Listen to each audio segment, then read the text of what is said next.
રાજકોટ થી 20 કિલોમીટર દૂર આવેલા ગટકા ગામની વાત છે. તે હવે ગામ નથી રહ્યું, તે હવે મિની દ્વારકા બની ગયું છે. મૂળા ભગત 7 વર્ષના હતા. એક સાધુની જમાત દ્વારકા જાય છે. મૂળા ભગતને એમ થાય છે કે હું પણ જાઉં. મૂળા ભગત સાધુના સંઘ સાથે નીકળી પડે છે. ચાલતા ચાલતા આ સાધુની જમાત ગટકા ગામના પાદરમાં પહોંચે છે. વ્યવસ્થા કરવાની હતી વાળું પાણીની. ગટકાના મુંદવા હાકના ભરવાડે આવકારો આપ્યો મૂળા ભગતને અને કહ્યું ગમે તેટલા હોય હું જમાડી દઈશ. એમાં કોઈકે મેણું માર્યું મૂળા ભગતને. તમે અહીંથી દ્વારકા જવા નીકળ્યા હોય, આ ગટકાના પાદરમાં છો, અને જો તમને હાડુહાડ દ્વારકા વાળો ઉતરી ગયો હોય અને ભક્તિ લાગી ગઈ હોય તો દ્વારકા વાળો સામે ન આવે. આ શબ્દ મૂળા ભગતના કાનમાં પડ્યા. ત્યારે મૂળા ભગતે આપની સામે આંગળી કરી, હું જે વાયમાં ઉતરું અને નાઈને બારો નીકળું અને દ્વારકા વાળો આવે તો માનજો. મૂળા ભગતને પરચો આપ્યો. મૂળા ભગત આમ નાઈને બારો નીકળે છે ત્યાં તો દ્વારકાધીશ પોતે ઘોડે સવાર થઈને આવે છે.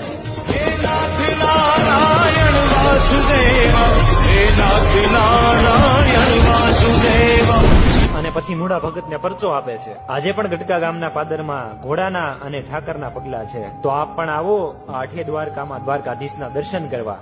જય દ્વારકાધીશ.